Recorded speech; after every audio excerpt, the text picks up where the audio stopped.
Hey guys, welcome back to Clownfish TV. This is Neon. I am here with Geeky Sparkles. Hello. And this is not something I thought I would see today. Apparently Kevin Feige is coming out and saying, yeah, there's way too much Marvel. There's too much Star Wars.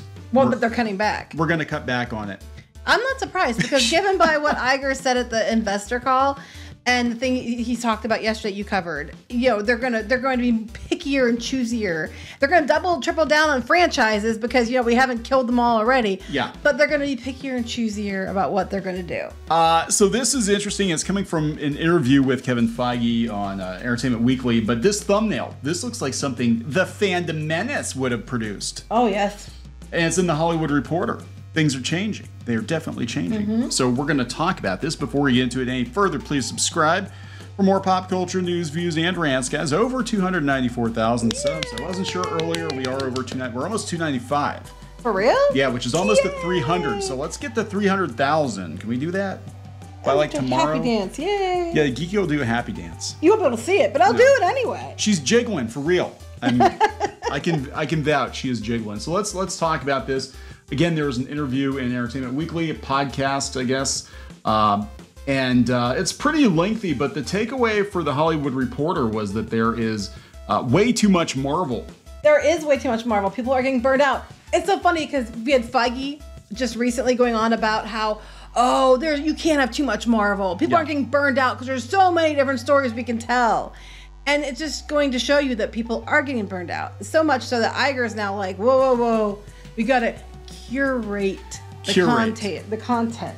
Curate means, yes, we need to not produce as many expensive Marvel and Star Wars shows. If we do nice ones, we just shit them. We don't just want to shit them out. Yeah, we're going to have to actually do something that's worthy of the franchise. And honestly, the shows, the Marvel shows, I think have done more damage to the Marvel brand because there's too many of them, and most of them have been pretty subpar. Well, Star Wars is coming for it too because we've got a bunch in the pipeline. But I hear that some of them are going to get, some Marvel and Star Wars shows might get pushed back some to spread them out more, so they aren't right on top of each other. To spread the expense out more, basically. So to try not to fatigue the fans' wallets. Yeah, right. All right, so let's talk about this. The Hollywood Reporter call it a franchise recession. After years of Marvel and Star Wars movies and shows inundating screens big and small. That would have gotten canceled like 3 years ago. So with that thumbnail. That's right. For sure. Disney's putting the brakes on the output of some of its biggest franchises and brands following Bob Iger's February 8th comments that the company needs to be better at curating franchise content that's extraordinarily expensive. We want the quality on the screen, but we have to look at what they cost us. And the interesting thing to me is Iger's kind of admitting that he done effed up. Because, you know, yeah, Chapek was there too, but he's talking about when Disney Plus started, they went in too far. They went based on subscriber numbers too much. And chasing this, you know, these subscriber counts. And that it's bit them in the ass. And it's kind of surprising because Iger never usually admits that he's wrong. Yeah. And in a roundabout way, he kind of is. So this kind of reminds me of webcomics. Why does this remind me of webcomics? Why does it remind you of webcomics? It reminds me of webcomics because webcomics creators for the longest time were chasing numbers. They were I need more subs, I need more views, I need more of this, more of that. And then they realized at the end of the day that like they weren't really selling more books. They weren't really making more money. They were just having to crank out content because it became an expectation to keep your current audience happy. You know, if you committed yourself to creating a full color page of comics every day, even if it killed you, you had to do it. We're not speaking from experience here. Wink, wink. Yeah, we're not speaking from experience, but no. And then if you would, you know, pull back on the content, people would start complaining because they got used to it. Same thing is going to happen here. People are going to be like, yeah, hey, where's the next Marvel show? Because they were used to it going, you know, from a Marvel to a Star Wars to a Marvel, you know, there's something new every week. And now they're going to be like, well, we might only do like 1 or 2 expensive shows a year. Plus, you know, I think that the FX house situation and the unionization, all that, it's going to make stuff a lot more expensive. It's going to take a lot longer too, because you're not going to be able to you know, put the crunch on people like they've been putting. But what's interesting to me is what they were doing. I think the reason they were piling on top of each other, people wouldn't unsubscribe. Because often what happens, and a lot of people do this, like when they're done watching the one thing they wanted to watch, they'll unsubscribe until something else comes they want to watch, then they'll subscribe again for a month, then unsubscribe. And like I know with like Stranger Things, different things, people do that. Like they'll subscribe to Netflix and unsubscribe. And that's what is going to happen here. Disney's going to probably see their numbers go up and down, up and down. I'm sure there's going to be a lot more free Disney Plus subscriptions given out to try to balance that number. Yeah, it's finally basically what has happened is all these companies have chased numbers, but those numbers didn't actually translate into dollars. Not directly, because again, Disney Plus, people are like, oh, Disney Plus doing so good. Yeah, it's still in the hole. Even theatrical releases, people are like, I'll just wait for Disney Plus. Yeah. But they did it to themselves. They started dumping content. I mean, a lot of the animated movies that they dumped onto Disney Plus were better than Lightyear, and they could have released them theatrically, and they probably would have done better. Well, even their Marvel and Star Wars, like their movies and stuff, people are like, it's going to be at Disney Plus shortly. I don't want to go to the theater. I don't care enough about it anymore to go to the theater. If I'm going to watch it, I'll wait till it's on Disney Plus and it's like free with my subscription, included in my subscription. And because I don't care enough to go to the theater to see it, which is why we're seeing the numbers going. Yeah, that is true. It's like that. And the reason I think Avatar 2 did well by comparison, though, is because of the effects. People wanted to see it in IMAX. They wanted to see it on the big screen. Something like that you have to see in the theater. But like a Marvel thing, they're like, we're getting Marvel every week. We're getting Star Wars every week. Why bother? We used to go see everything that came to the theater for Star Wars and Marvel. We did everything. I mean, until Disney effed up Star Wars, and we didn't care enough to go see the last one. But, when it came to Marvel, too, we just don't go now. Like, we went to see Spider-Man, and that was like the last one we went to see. Yeah. Because they've been other movies. Used to be we hit every one we had to go to. We just don't. Like, I can't muster enough give a shit to even go. I still haven't seen Eternals. I haven't seen Thor. Nope. I haven't seen, what else came out? I don't even know. I'm just like, we didn't see Black Panther 2. Oh, I didn't see Black Panther 2. So I just haven't given, I don't care. Like, I started thinking, I should probably watch these. And the truth of the matter is, when I start thinking about the time sinking, and after all the crap we've been thrown at from, the media and Twitter and all the shit that we get on a personal level, I'm like, I don't care. Yeah, it's the same here. I just don't care. I mean, everybody's like, you're a bunch of haters and you're a bunch of, it's like, no, I've gotten beyond hate. I mean, I was angry at first to see these franchises destroyed because I knew what kind of potential there was. And I also was angry because, we had media outlets like just a couple of years ago, the Hollywood Reporter would have thrown crap at fans complaining about Star Wars and Marvel, and they would have defended Disney to the death. Toxic man baby. The toxic fans, but now they're like, yeah, hey, Star Wars and Marvel are kind of broken, aren't they? Oh, it must be misogyny, histophobia, and man babies. And the alt-right, like that one hit piece that What's-Her-Face put out, that one podcast, they're like, everybody who hates Star Wars is literally a Nazi. Well, I guess the Hollywood Reporter's got some explaining to do now. They do, yeah. So look at this. There's going to be a level of rigor on Marvel and across the entire company when it comes to reining in costs. One company insider said, numbers matter now, and costs are going to be outlined and enforced. Mm-hmm. Oh, wait, so they're admitting they're just shitting stuff out, and numbers, Now numbers matter. They didn't have to perform. Because you know what? You keep putting out stuff that's one, subpar, and two, that's not a good show. It's not reflective of what your audience wants. And you're not getting people to come into the theaters. Phase 4. Sorry. He tries to defend Phase 4. We'll get there. But they said, it feels like a different time ago. Just in July at San Diego Comic-Con, Marvel chief Kevin Feige put the pedal to the metal when he outlined 5 Disney Plus shows for 2023. And now they've only got a couple that are sure bets. They're pushing Loki season back. 2. Yeah, Secret Invasion. Echo, does anybody care about Echo? I think it's getting pushed back. Ironheart's getting pushed back too to later in 2023, I believe. Oh my God. We'll probably find out. I don't know about Marvel, but Star Wars will probably find more out when they have the celebration next month. Or April, I guess it is. So they said, as a point of comparison, during Phase 4, Marvel Studios released a breakneck 18 projects across theatrical and streaming, 4 films and 5 TV shows. They actually made fun of it in the interview on Entertainment Weekly. They talked about a Saturday Night Live skit where there's just like too much Marvel. Nobody can even keep track of how much Marvel there is now. Kevin Feige echoed the new direction. The pace at which we're putting out the Disney Plus shows will change, he told Entertainment Weekly. There will be fewer shows. They'll be more spaced out. Because one, you need to make the shows you are doing better. And you're just dumping too much on people. And you're literally killing their desire to go to watch this stuff. Now they're saying that Star Wars is the opposite. They're actually going to ramp up Star Wars production. But they said Lucasfilm may ramp up, but it will have to abide by the same fiscal discipline as the rest of the company. So it's going to look like shit. It's going to look like shit. Everybody's complaining about not everybody. There's a couple people complaining about the bricks in Andor because it didn't look Star Wars or whatever. It's going to be that times 10. It's going to be like, hey, look, it's Star Wars. If Star Wars happened in modern day New Jersey. Yeah, because the thing about Andor was mostly like things that were, cheap, like location film stuff, not really like the spacey stuff as much and stuff like that. Right. And you can kind of see the decline. Like if you look at The Mandalorian, season 1 of The Mandalorian, look like a theatrical release, it was very expensive.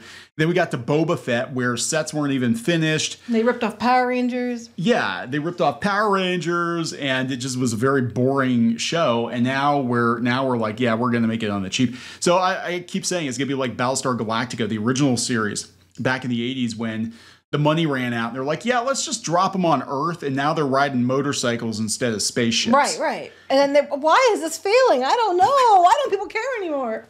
Oh my God. The other answer is, I thought they were going to slow down Star Wars too, but no, they're going to ramp up Star Wars, which is incredibly stupid. But cheap Star Wars. Yeah, guys. They're cheap going to Star Wars. I would argue, Marvel takes a lot of effects, but good Star Wars takes a lot of effects as well. And I do think this is tying into the special effects companies not wanting to work with Disney. Yeah. Because it's too much, and then people are making fun of the effects because they're doing it on crunch, and it looks unfinished. And then a lot of people are like flat out, they don't want to work with Disney anymore because they said even on these movies, like I know people were talking about working on, I want to say was it Skeleton Crew? One of these movies they were working on, people are like, I'm glad it's over, and I don't want to work on Disney Star Wars stuff anymore because it's too demanding, it's too all over the place. There's a lot of issues with it. So. Observers are calling it a massive correction from only a few years ago when the entertainment industry was hell-bent on giving consumers endless amounts to watch and spending endlessly in doing so, and also weaponizing weirdos on Twitter, weirdos in the media to attack anyone who called this out. Mm-hmm. We can't forget this. No, all of us. Anybody watched this video probably was in the same boat where you're like, whoa, and then you get called names for it. If you called this out, you said, hey, there is too much subpar Marvel crap. There's too much subpar Star Wars. I'd rather have one good Star Wars movie than 5 crappy Disney Plus shows. Mm-hmm. You were literally Hitler. Or if you want, or if you wanted, shows Marvel or Star Wars that actually, were in continuity or were tied into the lore or, things that based on things that you already knew. Well, how dare you? You're just a racist, misogynistic, phobic, whatever. Yeah. So here they said you can have, this is an agency partner. This is an agent. You can have 10 mediocre shows, or you can have 5 great shows. Says one agency partner whose clients work on the franchise plays. People will stay on Disney Plus, regardless. No, I think that if you offer 5 good shows instead of 10 crappy shows, you probably get more people to tune in. Yeah, there's too much. Because right now people are like, why am I paying? If I'm just paying for Marvel and Star Wars, and most of it's garbage, hot trash, why am I paying for this? People will just wait several months, resubscribe, watch all the shows they missed, and then unsubscribe again to like a few months later when there's more. It's funny though, because remember Bob Iger? Remember back when Disney Star Wars was failing, and he came out and said that maybe it was brand fatigue, people were getting tired of it, and maybe they should walk some of it back. Yep. And then immediately, like a month later, change the plan. It sounds like they're going back to that plan again. Yep. This is funny. This is coming after allegations that Bob Chapek was diverting funds from other parts of the company to pay for the astronomical content costs on Disney Plus, which I still don't see, because I'm like, you do want like one Marvel show and one Star Wars show at a time. Like, it's not like you're dumping a ton of content, but they do several. They produce several at once. They just don't air them at once. Yeah. But I'm just like. There's so much brand fatigue, and they would just focus on things people want. That's another problem. We're not talking about another issue that they're not even mentioning is like they do these shows and they focus on characters that they couldn't make stick in the comics because they're bound and determined they're going to make them stick, and it's not what fans actually want to watch. Like Ms. Marvel, no one hardly watched it. They're like, who the hell's this? She-Hulk was okay, but a lot of people had lots of issues with it. You're not doing what fans want. You're doing what your people you've hired want that couldn't make it in comics and want to make it in the Disney Plus instead, or movies. Yeah. And audiences are not tuning in. Nope. They don't have enough give a fuck left as it is, let alone tune into the stuff they don't want to watch. It's unreal. It's like I think they thought that they could just throw anything at consumers. We know he thinks that, and or he thought that. Yeah, and they were going to ride that gravy train forever. He said that about Galaxy's Edge. We don't even have to advertise. It's just like Star Wars on. Everybody's going to come. Yep. Well, they talked about animation, how they basically trained families to watch the animated movies at home because it is easier, especially small kids. You know, people don't go to the theater unless it's something really amazing. I prefer to stay home and go to the theater. I mean, I'll go to the theater sometimes, but, you know, you can pause it. You can go to the bathroom. You don't miss anything. You don't have someone on their phone. You don't have someone go, well, who's that? What's going on? What, you know, what did you see the dog talking? Which just, we've had happen before, you know. So here they're talking about Phase 4, right, in this very lengthy interview. Phase 4 was a transitional era. What are some of the takeaways from the projects? I hope we learned something on every project. I was very pleased with everything we did. Kamala Khan, for instance, is a great new character in the Pantheon. I'm proud of Ms. Marvel. So whoa. So they're going to the shows that didn't perform and being like, oh, no, I'm proud of it. It was so great. Yeah, Moon Knight, same thing. I think there's a future for that character as we move forward. Who said this? Kevin Feige. Oh, my God. Moon Knight, it got to be boring. I mean, I watched all of it. You did not, I don't think. I got bored. It did get I like Oscar Isaac. I love Oscar Isaac. It was a good premise, but it did get kind of boring. Sometimes they get drug out too long. Ms. Marvel, I just couldn't get past the first episode. I don't think that these shows didn't perform as well as they expected them to. Moon Knight did better, I think, than Ms. Marvel. Yeah. But, you know, now they're trying to be like, oh, no, they're good, I swear. You know, just justifying why you're going to double down on these things. Why aren't you mentioning She-Hulk, Kevin? There's no future for She-Hulk? Well, I don't know, after they made fun of him in the end. Yeah, right. Well, yeah, I think we're going to find out in years to come that there was a lot of behind-the-scenes drama because they basically just walked all over him on She-Hulk, and you let it happen. Well, so, they knew that they'd go running, oh, misogyny. Yeah, exactly. Racism.